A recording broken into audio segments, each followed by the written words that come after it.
taking a peek at the new 15-inch infotainment system inside of the GMC Acadia.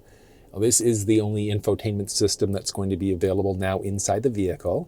15-inch, and it is beautiful. It does have all the climate controls baked in at the very bottom, but I'll touch on the screen and show you everything that you need to know. First thing, along the very top, you've got a home icon, which is going to bring you into this screen here. And that's going to be all of the available settings. You've got this one that's going to bring you to this little split view instead. You can hit the little edit icon to switch it out to different options. So audio, if you didn't want to have your audio there, you wanted to have trailering, tire pressure, whatever the case may be, trip counters, you've got the flexibility in order to adjust this out. Not to anything that you like. That would be kind of cool if it was more widgetized, but you've at least got some different options that are available there in order to customize it and really make it your own instead. From there, you've got a button along the very top, and that's going to be for Apple CarPlay. No phone currently connected, but I'll show you that one as we go. There's also this button, which is going to be to bring up your camera. So you've got your camera view. If you had trailers hooked up, those would be there available as well.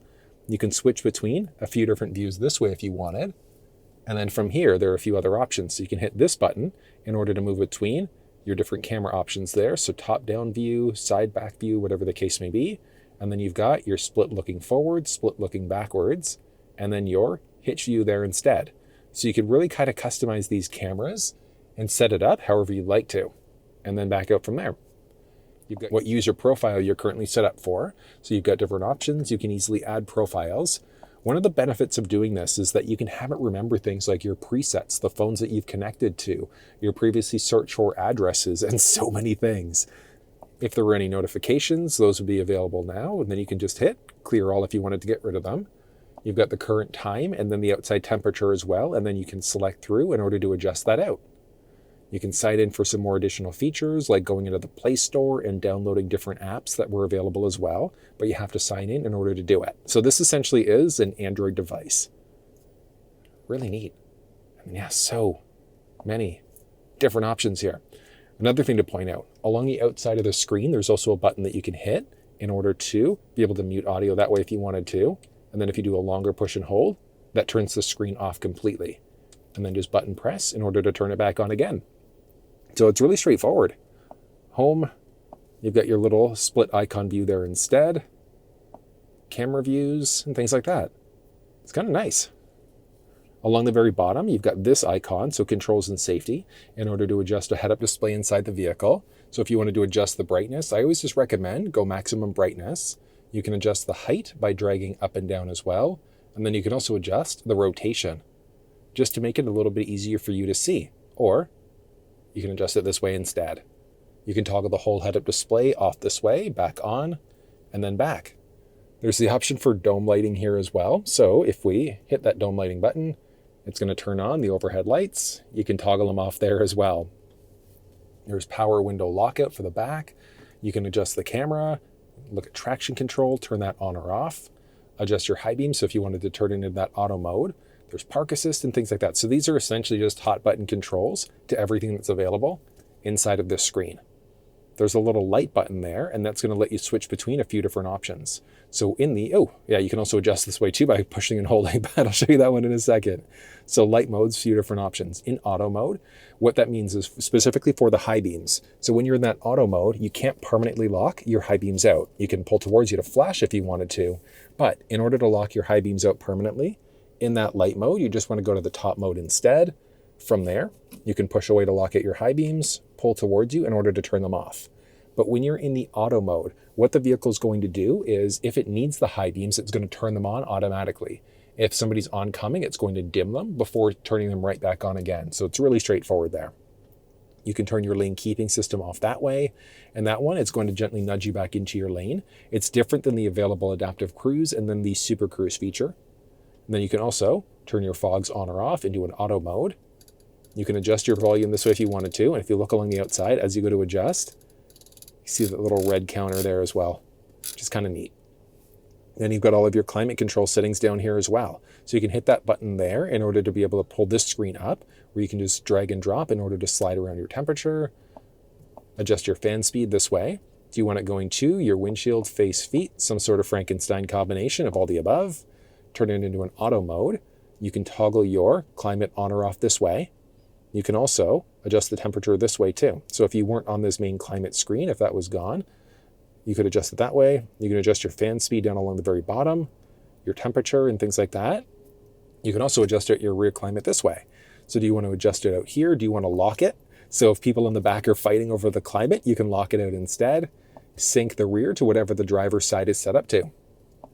Relatively straightforward using this.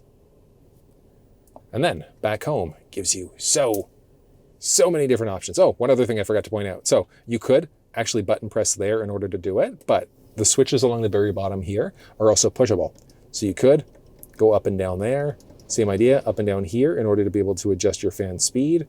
Do you want it going to your defroster, whatever the case may be. And then heated and ventilated, first row seats, toggling them off, whatever the case may be. And then, yeah, like I said, so many different options here. Alexa, you do have to sign in order to use. It's a useful feature, but you do also have the option of doing a light button push on the steering wheel to activate your Google Assistant. And then if you were hooked up to Android Auto or Apple CarPlay, you do a longer push and hold instead in order to be able to use your phone assistant. So whether that's the Google Assistant or your Siri Assistant instead. So that's also available. Ambient lights available here with so many different colors. So you can really customize this to make it your own. You can adjust the brightness of the ambient light, but at night, the ambient light looks so good inside of this car. Back out. There's also the option for park assist. So the vehicle can help you pull into a space and exit out of a space. That's parallel and perpendicular parking in and out. But if you want to walk through in a live demonstration of how the park assist system works, check down in the description of this video. I've put together a walkthrough explaining how it's done. From here, audio. So many options. Pushing here brings you up to all of these available options. AM, FM, SiriusXM, Bluetooth, news, Alexa, USB. So if you had a USB stick with MP3s on there, that would be available as an option as well. So let's, just grabbing a USB stick there. So all we're going to do, insert it down the center stack there. And it'll take a second in order for it to read. If I go USB.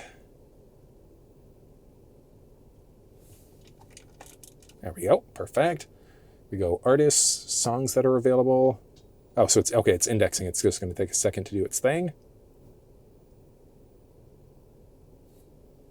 There we go. So you can see all of the available songs here, and it's strictly going to be for songs. So the USB stick here does have video files that are on there, but no video playback available here. But still, having the audio playback capability is great. And then, like I said, AM, FM, SiriusXM, whatever the case may be, with all of your available presets along the very bottom. And there are so many options. So if you wanted to save a preset, all you're going to do, you can tune to whatever station you want to this way, but you also see that there's a star icon there. So any of the ones that have a star icon, you can also save it that way if you want to. But let's say if you were listening to a station, you could then also button press in order to overwrite, which is kind of neat. It's the same way. So AM, FM, SiriusXM, if you're on whatever station you want to, you can just push and hold in order to be able to overwrite any of the stations that were there. If we hop back into, I guess it doesn't even matter, AM, FM, SiriusXM, along the very top, you can hit this little button there, and that's going to bring up a series of different audio settings. So equalizer, you can adjust your bass, mid-range, and treble. Something like that is going to give you pretty good audio inside of this ride. You can hit this button to zero everything out. But yeah, like bass cranked by 4, treble down by 1, in my opinion, gives pretty good audio, but that's going to be a matter of personal preference. You can adjust the balance and fade if you want to, or just kind of free flow it around here. Bring it back out to center. You can adjust the sound mode. So do you want it to be focused on the driver, rear, normal, whatever the case may be? What else is exciting here? Manage your radio stations. So you can see all of the presets that we've currently saved. You have the flexibility of being able to delete them. And then you can hit this icon here. So just do a push there and hold in order to be able to drag the stations around. So you can easily delete this way. And then if you wanted to rearrange, button push, once it's blue there, in order to be able to drag it around that way. And then back. And then category, nothing overly exciting there. But then if you hop through, the stations that we've adjusted have now saved out this way. And then as I said, all of the stations that are available in your geographic area will show up. And then you just hit the little star icon that's next to it in order to save it in. And it's that simple using the radio inside of the vehicle here. Next up, you've got camera, which we've already seen. So all of your various camera views are available there. Climate control settings, which we've already seen. So you can get to climate control this way, or like I said, that little button along the very bottom in order to be able to hop into climate that way. There are a series of different controls that are available too. So the hot button tray that we saw earlier, in order to adjust out all of these different features, you can go that way.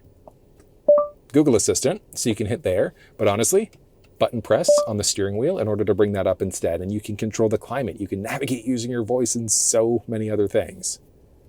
There's also maps inside of the vehicle, and it is based off of Google Maps.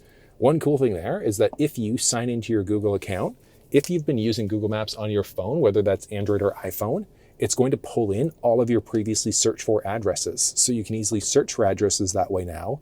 You can look at a few options here. So you could change out your route options if you wanted to avoid highways, toll roads, and ferries and things like that.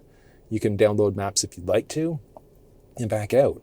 Whether or not you get notifications as you come up to a turn. You can also adjust out your different views this way. It's got full pinch to zoom capabilities. This is Google Maps inside of the vehicle. It's amazing. If you wanted to search for an address, you could. If you're searching by GPS coordinates, latitude first, longitude second. From there, you would also have the option of searching by voice if you'd like to. It's so straightforward using this. Love it. You've got category searches, recent searches, and things like that. So if we, Tim Hortons. Nice and Canadian of me. So you've got different options that are available here. You can zoom out if you wanted to see ones that are a little bit further away. And then, recenter back into me. There we go. Let's just grab a random one. And you can add a stop. You can see different ways that are available. So if you could go a different way to get to the route, you can avoid things on the route if you wanted to. And then back, you can also add in a stop. So along your stop or at the end, what do you want to do? Let's say if we wanted to, I don't know, let's see.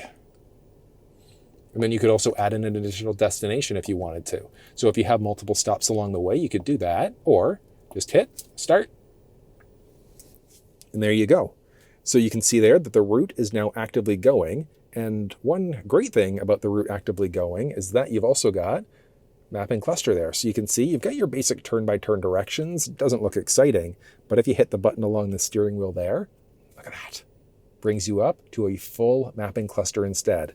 So you've got little turn-by-turn directions, which look all right, but that full mapping cluster, oh, that looks good. And then even looking inside of the head-up display, when you've got a route going, you can see your directions that you need to take right inside of the head-up display there as well. And then you can easily head back home there. My GMC gives you a few options, nothing exciting. There's news that's available, Play Store, which you have to sign in, but you could download games and other apps directly to the device because this is essentially a full Android device, which is fantastic. Actually, let's do that. I'm going to sign in here.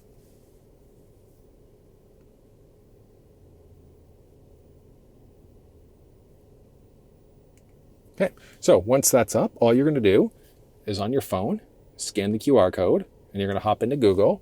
And then from there, you're just going to sign into your account. There we go. And as you can see there, after you've signed in, it's going to take a second in order to actually sign into the car.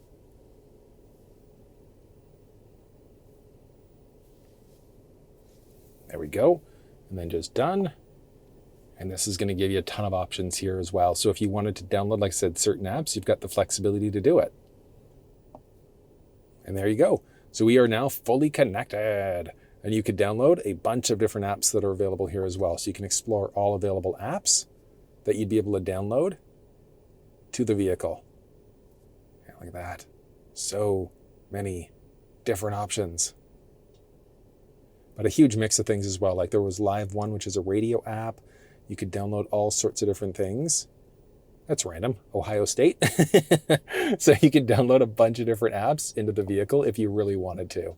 So fuel, parking, different stations if you wanted to listen to YouTube music, open radio, whatever the case may be. So yeah, like I said, you can really kind of customize this and make it your own here. Hit the little home icon in order to get back to this screen, and let's go ahead and set up a phone. So as of right now, no phones are connected. If we go to manage phones, you can see that's the case. So all you're going to do is just hit add phone. On your phone, you're going to jump into your Bluetooth and you're looking for GMC 6530. Pins match up, so we're going to pair and pair. Do you want to allow contacts to sync up? This is not my car, so I'm going to say no to that one. Obviously, if it was yours, you would say yes there. I'm just going to continue through. Okay, and on the phone, so while it's connecting there, it's also giving me the option for wireless CarPlay. So it is backwards compatible as well, so if you wanted to use a USB cable, you could. But what we're going to do here, actually, hold on, let's hit OK there. I'm now connected over the phone itself, specifically for Bluetooth. So I can make phone calls, listen to music and things like that now that I'm connected this way. Because if we go back, you can look at contacts, favorites, your keypad and things like that. I said no to downloading those things, so they're just not going to show up.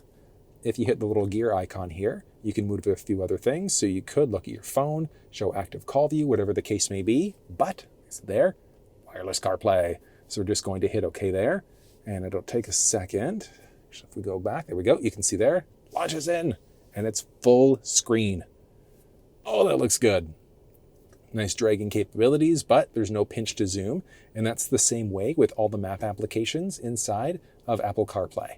But on the screen itself, you've got your current time, battery, and connection levels, which map was open last, which audio application was open last, which miscellaneous application was open last. And then you can get to this little split screen instead, or an icon view. So you can swipe across to get there. This is going to be dynamic based off of which map application was opened. If you have a calendar that's available, an appointment that's available today that's upcoming, that'll show up. And then it's what media source you're currently listening to. So that's going to be dynamic. But like I said here, doesn't matter if you're Google Maps, Apple Maps, or Waze, you don't have pinch to zoom capabilities. Apple Maps is good. Google Maps is better. So you've got the option there, but Google Maps is also built right into the screen. You've also got Waze. And Waze is my go-to for a few key reasons. The big one, like as you're driving on the highway, you can see other Waze users, but if there are accidents on the highway, you can see the highway speed there. And there are other things like, let's say if you notice that there's police on your route that are pulling people over, you can give people a heads up. You can show whether or not there's a crash, hazards, whatever the case may be. And it gives you a notification inside of the screen there as you go as well. It's a really useful system. But that's the basics there. You've got a bunch of different apps that are available for audio too. Like Live One's a radio app. You've got podcasts that are available here as well. You can hop back home. You can go into YouTube Music if you wanted to stream audio this way instead. Like there are so many things that you can do inside of the screen here. Then on your phone, if you go into your settings, you're going to go General and then CarPlay, find your vehicle. So you can swipe in order to forget it, but you can also click through to forget, customize, or toggle CarPlay off. But if you're running into CarPlay connectivity issues, check down in the description of this video for a walkthrough on how to fix those issues. But you can also do a drag and drop here. So next to the hamburger icon there, you're just going to drag up and around in order to customize the display and make it your own. Anyone that has the minus icon next to it there, you can minus and remove in order to remove it from the screen. But it saves it along the bottom, so you could add it back in if you wanted to. If you've played around with the layout too much and you're not a fan of what you've done, along your phone, the top right side, there's a button that says Reset. You can reset, and that brings you back to the factory default layout screen there instead. You can hop back home hitting this button there. You can hop back into CarPlay this way, or push the little CarPlay icon along the top of the screen there instead. I mean, it's straightforward, hopping back in, hopping back home, whatever the case may be. I like it. Now, one thing to point out is that if you do have an active map application going through your phone, it's not going to show up inside of the cluster screen or the head-up display. You need to be using the maps built into the vehicle here instead, but Apple CarPlay, Android Auto, it's not going to let you look at the maps that way instead. So that's one thing to point out, inside of the cluster or the head-up display. But you can still view them on the screen this way if you want, and it's full screen, which looks so good. So good. And then back home, hop back into phone, which brings us back into this because we're connected over CarPlay. So if you go back home into your settings, you've got connections, phones, and actually even back here, you can toggle CarPlay off if you want to. You can toggle off Android Auto, but if you go back into your phone, you can see that you're connected there. So you can hit options, forget, You can also do a long push and hold on the steering wheel button there in order to activate your Siri Assistant. So if you wanted to, you'd then be able to navigate using your voice and so many other things. Connections, phone, and then if you want to, you can toggle off CarPlay for a second. And the reason why we did that is because if we go back to our phones again, it's going to reconnect to Bluetooth. If you hit options now, you can get back into some basics. And then if we hop back into our phones here, it's going to show us that we're connected back to our phone for Bluetooth media and for calling. And then we can rely on factory maps if you want to, but that's how you set up an Apple device inside of the GMC Acadia. Setting up an Android device is the exact same process. So if you weren't on this main screen, let's say if you were back here, if you didn't have a phone connected, you could go phones that way. You can hit the little settings icon here in order to look at your connected phone again. So it's going to hop you back in to this option instead. We're just going to go add phone, and we're going to go switch phones. On this phone here, we're just waiting for, there we go, GMC to show up, and we're just going to hit OK there. There we go, Bluetooth pairing request. Do you want to pair up? Pins match, so we're going to hit OK there. Pair there as well. There we go. Do I want to allow access to my messages and my contacts? This is not my car, so I'm definitely saying no to that one. Terms of use, we need to enable in order to be able to utilize Android Auto inside of the phone. But watch this. Look at this. 3, 2, and fully connected to Android Auto as well. Just notice this interesting little box around versus CarPlay was full screen, but still that looks nice. You can move around there, so on your finger, pinch to zoom capabilities as well. And that's one thing that I like about maps through Android Auto versus Apple CarPlay. But it's straightforward. You can hit there to go fuller screen instead, back to this little split view. Inside of Google Maps, you can do things like avoid toll roads, ferries, and things like that by going to your route options. So it's essentially like you're using Maps in the screen, but you're just using it through Android devices instead if you've got an Android phone. And then if you hit along the very bottom, it gets you to this little icon view. Back to this split view instead. You've got your voice command prompt. You can also do a long push and hold on the steering wheel if you wanted to activate your prompt there instead. You've got your maps, phone, some different settings, your battery and connection level there as well.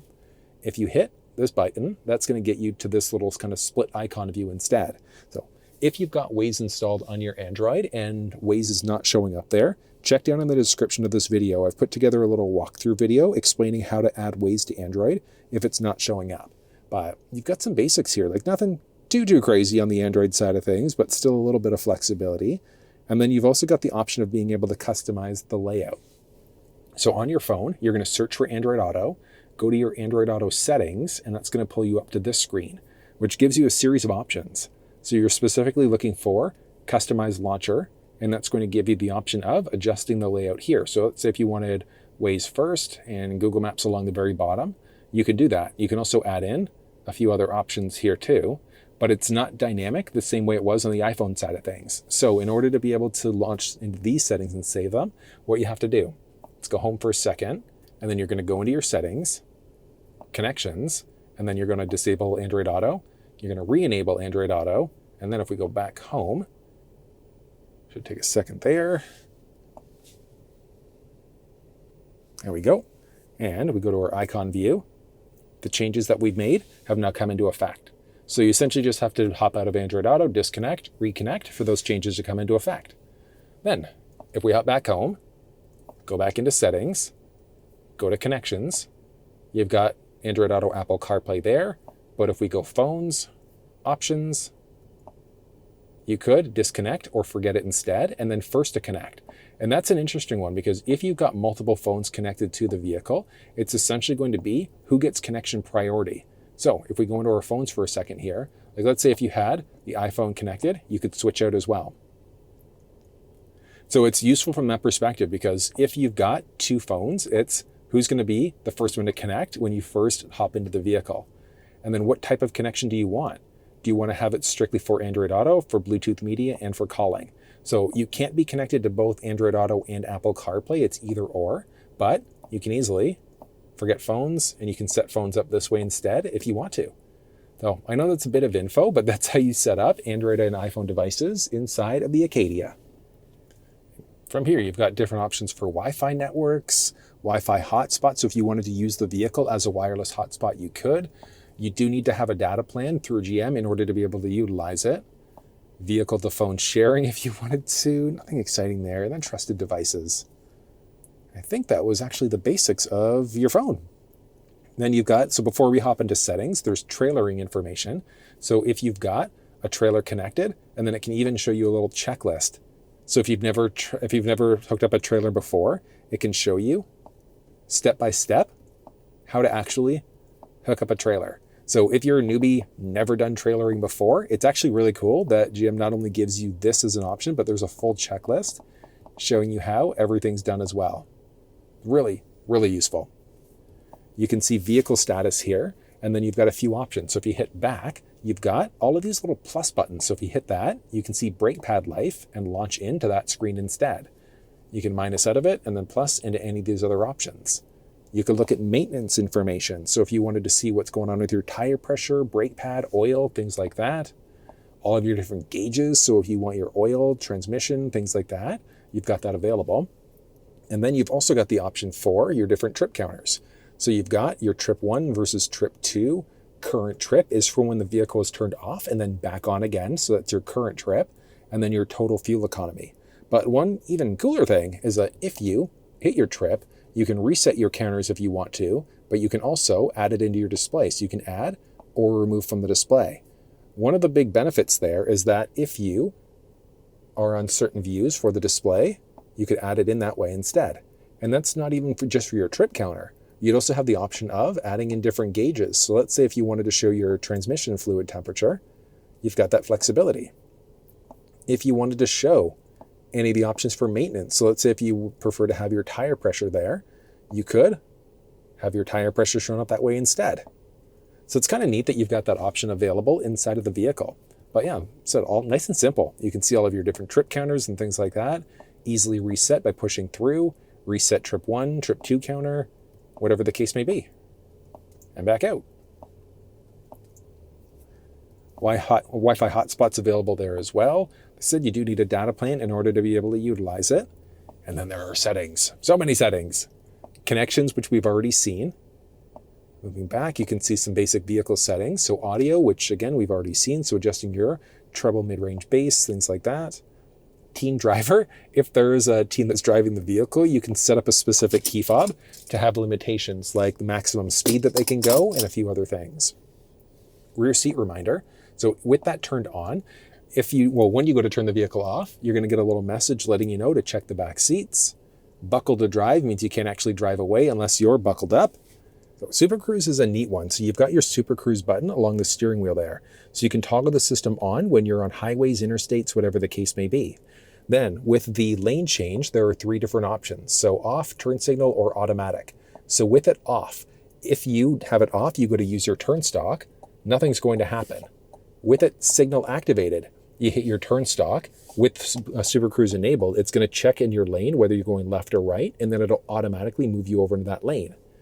With automatic, you don't even need to use your turn stalk. So what's going to happen is if you've got the vehicle set at a certain speed, the car in front of you is going too slow, it'll automatically change lanes for you in order to get around that slower driver. It's kind of neat.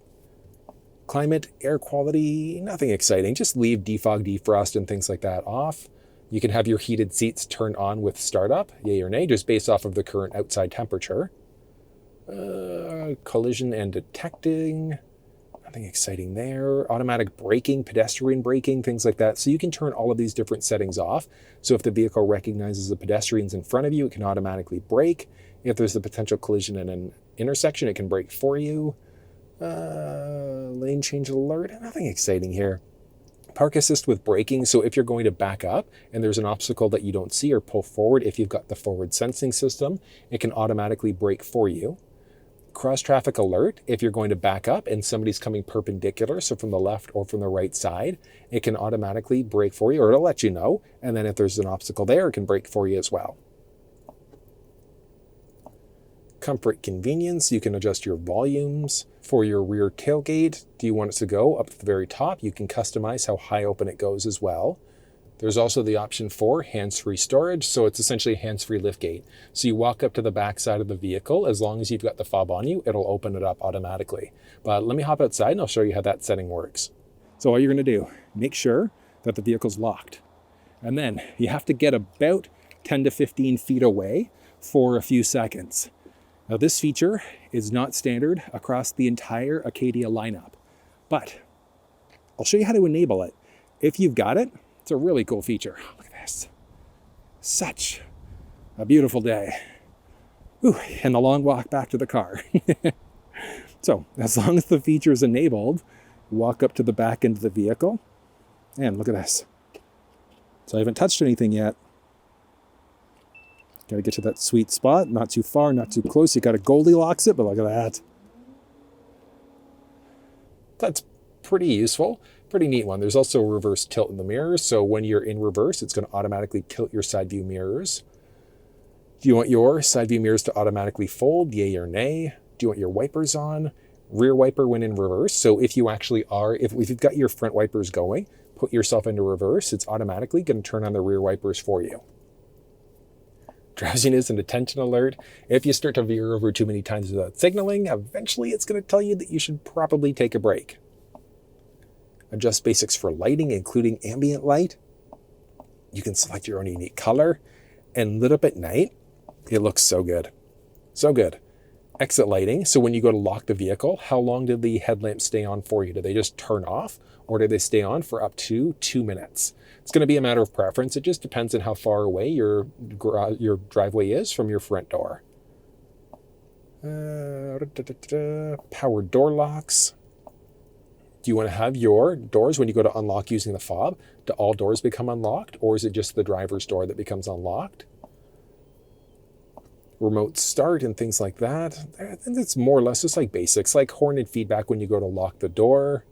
When you go to remote unlock, is it all doors or driver's door? So you'll see a few of these things that are duplicated a few different spots. Do you want to get a reminder if you've left your vehicle or your key inside of the vehicle? Straightforward. Ooh, and the other one. Remote window operation. So you can utilize your key fob for another neat trick. So let's hop outside and I'll show you how that one works. So all you're going to do, so just push and hold the unlock button.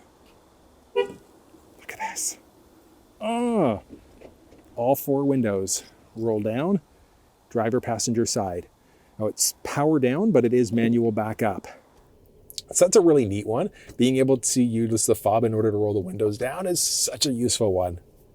With your seating position, so you can have entry or exit memory. So you could set up your key fob to remember your own seating profile, and when it recognizes your fob, it's automatically going to adjust your seat to that option instead.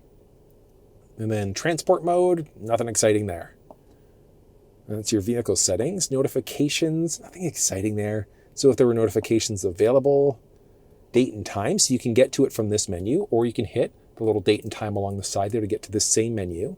These things are grayed out because you're in automatic mode. So if you get out of automatic mode, you can adjust this out if you'd like to, so manually doing it.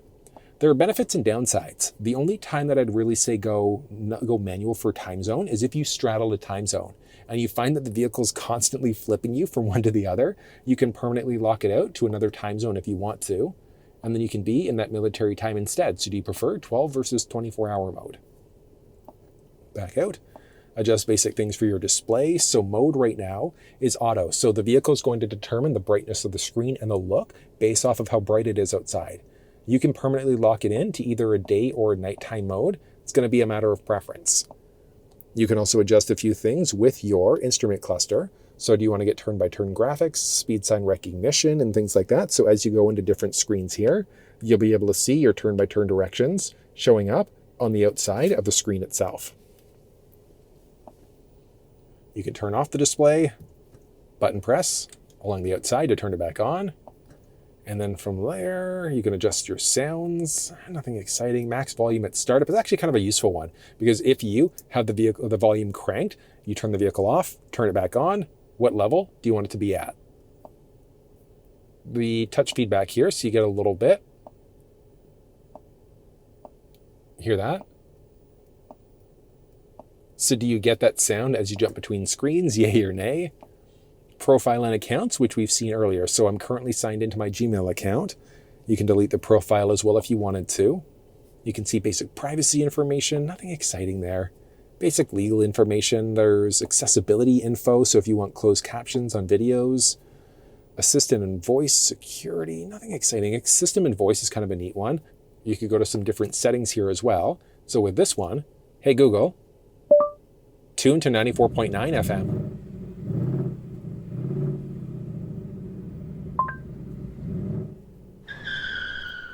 Just a moment. Sure. There we go. So it's tuned to that radio station for us. So you could go really hands-free if you want to, or just button push on the steering wheel in order to turn that on or off. And then just a series of other options that are available here.